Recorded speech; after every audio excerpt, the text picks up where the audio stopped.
As MLTSS adoption increases, so do the challenges of implementing it. Welcome to the CarePayments Pod. I'm Fady Sahhar, and with me is Fady Sahhar, the co-author of the Value-Based Payment blog and DEHQ. I'm here and ready to talk about MLTSS.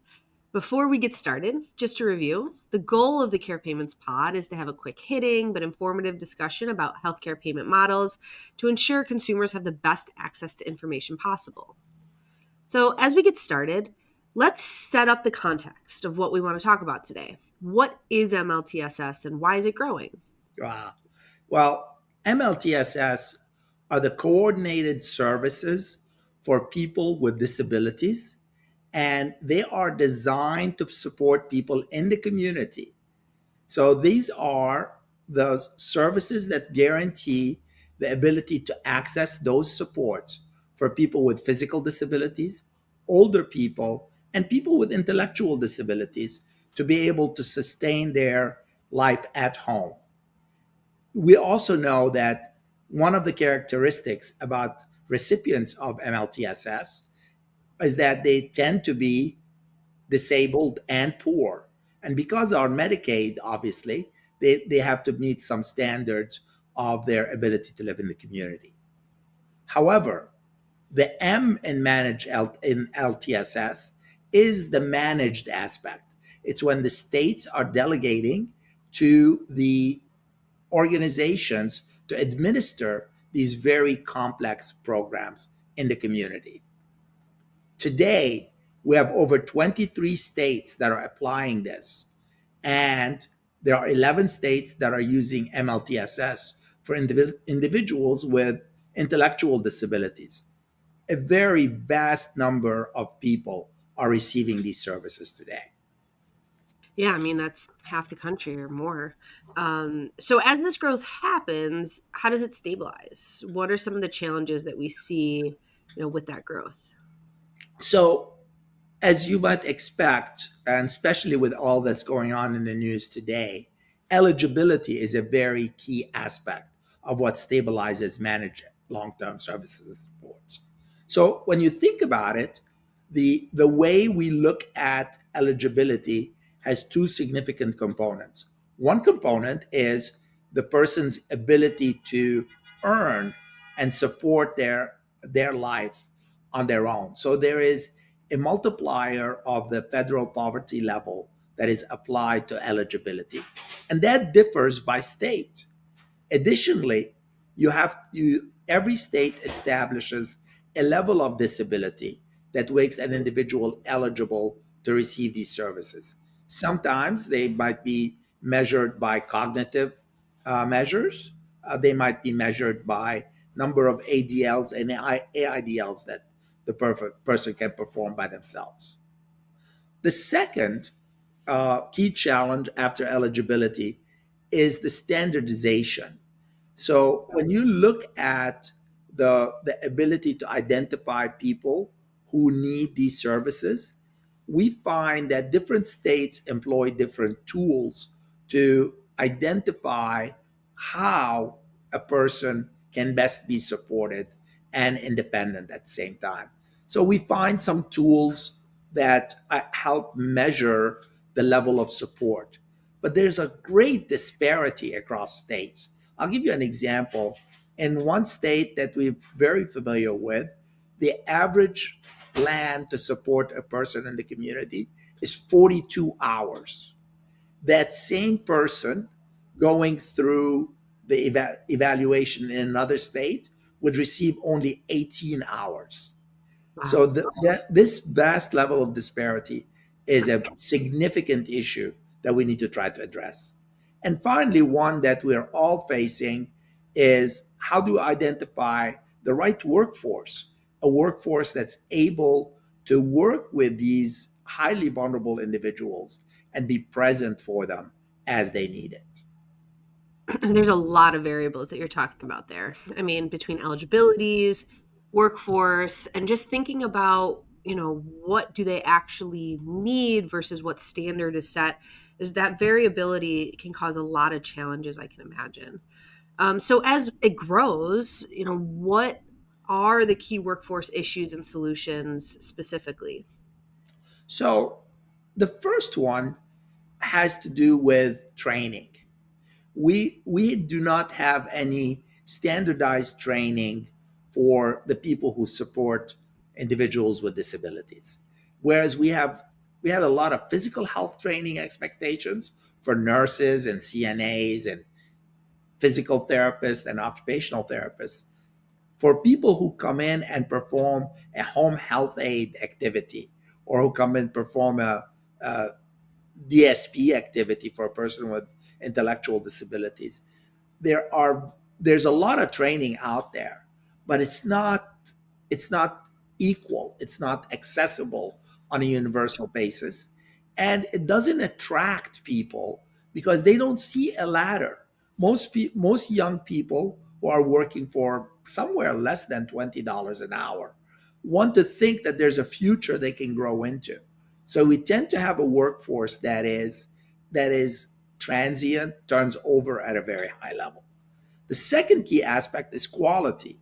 We have yet to establish measures of, of quality for delivering services in the home. And, we want our consumers to be happy. We want them to be able to uh, instruct their caregivers how to give them the care they need, and yet we expect a third party and a payer to step in and say, this is what quality means. So this yin yang that's going on out there is going to be something that we find that managed long-term services supports have to deal with. And ultimately, uh, we as people live in the community, they want to be self-directing. They want to be able to instruct their caregivers what to do and how to do it. But remember, they're not the payers in most situations, and they're not the employers.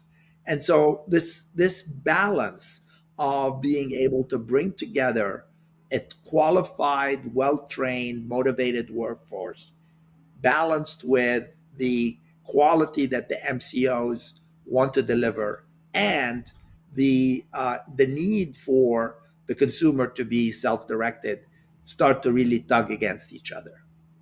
Yeah, I mean, there's so many types of jobs that we feel could potentially work out on a high level, but when you get into the details of that and what that means, it really starts to change. Yes. So, what is a solution to that, though? Or do you have an idea of how we move forward with a solution?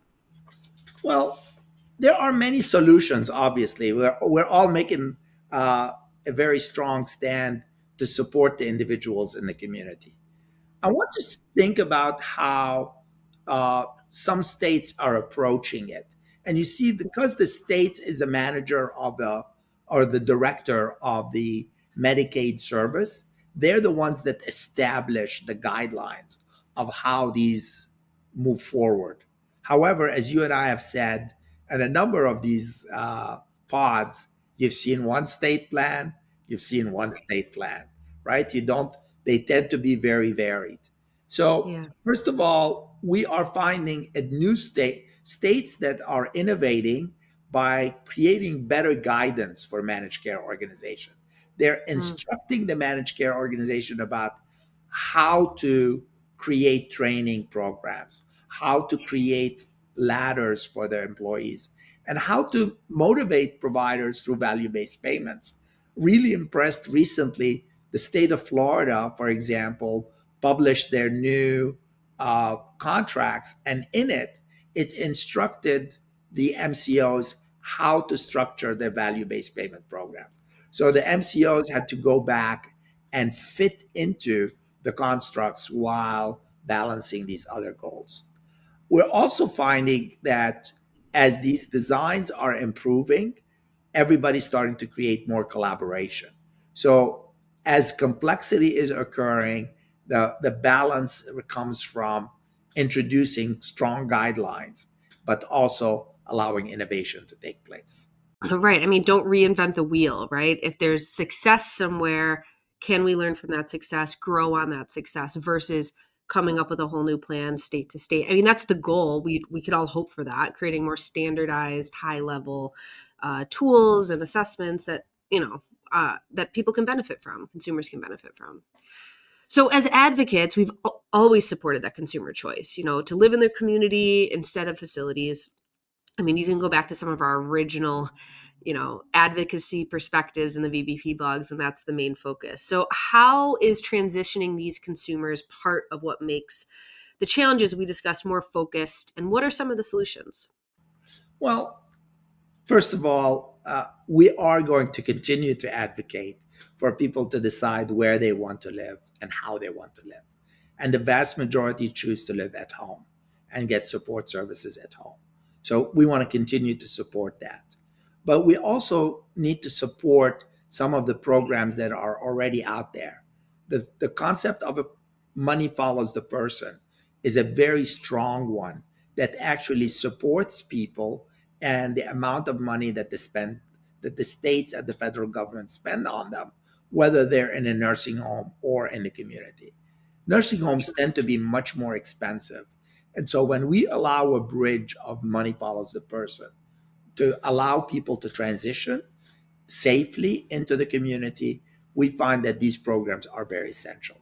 We also need to continue to look at the way we incentivize the managed care organizations, right? Because these are businesses, like all of us are in the business of supporting these consumers. And so I want to continue to look for guidance and creativity by the states as they contract with MCOs in ways that help make it more consistent in the way consumers receive their services. And we know Awesome. particularly, I'm sorry, when we know particularly two states that you and I are very familiar with that have done a really super job with this, Pennsylvania and Arizona, have done a really good job in helping consumers migrate and move into the community at a much higher pace since they've moved towards MLTSS. Yeah, I mean, obviously, we're pretty deeply ingrained in Pennsylvania, but we have so many resources about other states, and as those states are growing, and Arizona is one of them. So, for our listeners, we cover all these topics in our two resource sites, dual-eligible-hq.com and the vbpblog.com. We're also available to talk about your specific organization and what you have going on. Feel free to reach out to Fady with any questions, and his link is in the bio here. But in addition, you can now listen to our podcast anywhere you get your podcasts. We are really excited to keep sharing more information. So with that, Fady, this was a great one today. Thank you. Thank you, everyone, for being with us today. We're glad to share this with you. And as always, onward.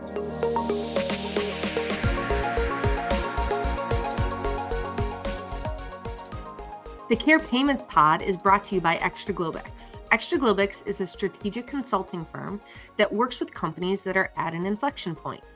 We work with organizations to help manage that change and meet your goals. What is your challenge? Let us help take you onward. Link in the bio for a free consultation. Visit us at XtraGlobex.com.